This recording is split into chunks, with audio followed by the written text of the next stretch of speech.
Cher Jean, tu as été 30 ans professeur au département de sociologie de l'Université de Genève.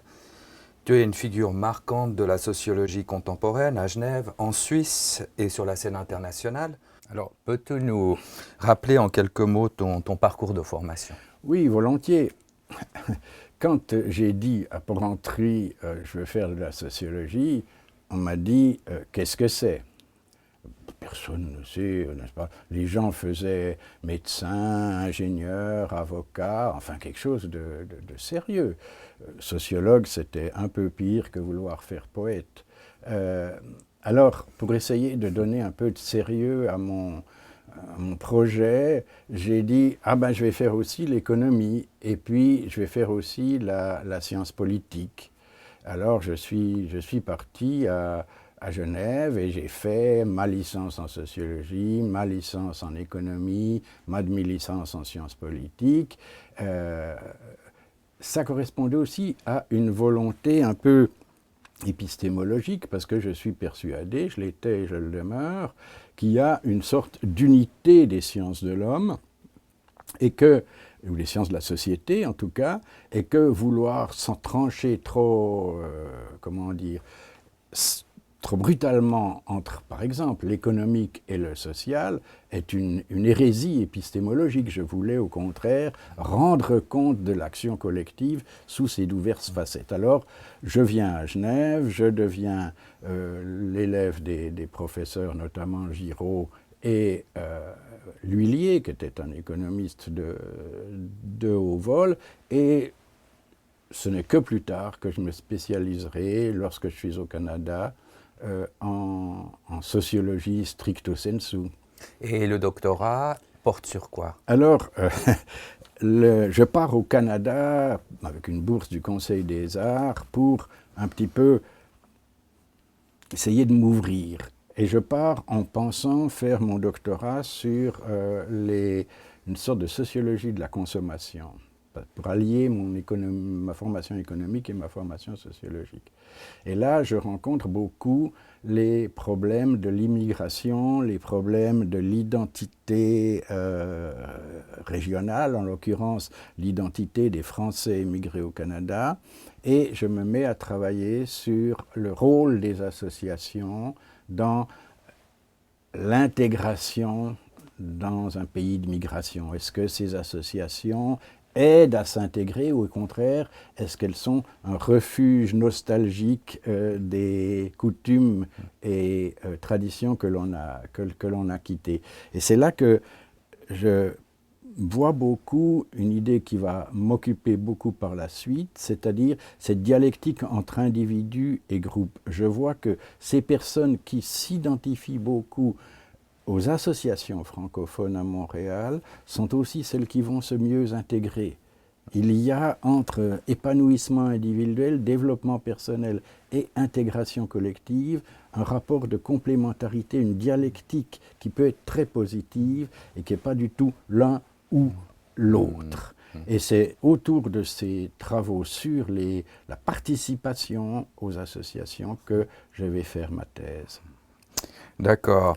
Quelle définition de la sociologie ressort de ce parcours et de ces expériences? C'est toujours un petit peu difficile de définir la sociologie, mais heureusement pour moi, c'était relativement clair. Dans la nébuleuse des définitions qui sont prononcées, j'ai gardé en quelque sorte un ordre assez constant. Pour moi, même si c'est un tout petit peu réducteur, la sociologie est la science qui s'occupe des propriétés des systèmes d'interaction humains, les groupes, par exemple, les organisations. Ça veut dire que je me centre beaucoup sur les questions de hiérarchie, de pouvoir, de communication, de conflit, de normes et de rites, de socialisation, d'intégration, tous ces processus qui font société. Et je cherche, c'est ça ma vocation fondamentale, les lois de composition de ces divers processus. Alors ces invariants, ces règles, tu les as cherchées dans quelle thématique plus particulière?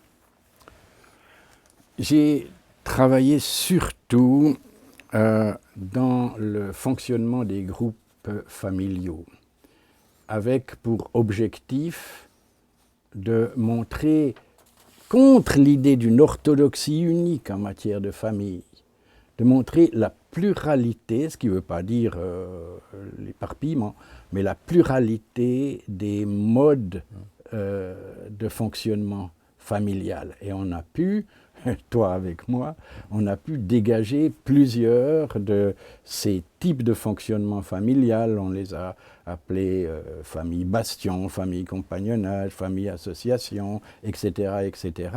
Et le but était de montrer que chacun de ces modes de famille où il y a des statuts très différents de l'autorité, où l'intimité n'est pas du tout construite de la même manière, où la place de la similitude des époux les uns envers les autres n'est pas du tout pareille, montrer que ces diverses formes de fonctionnement pouvaient trouver leur équilibre, mais chaque fois avec des faiblesses et des forces particulières.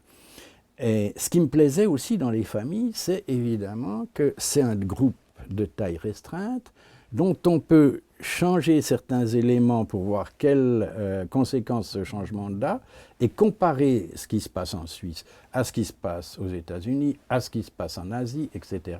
Bref, on peut essayer de trouver des formes culture-free, transculturelles, d'équilibration des groupes.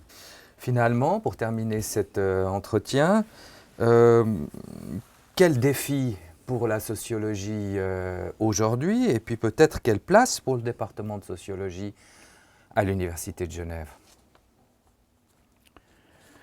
Quelle place pour le département de sociologie?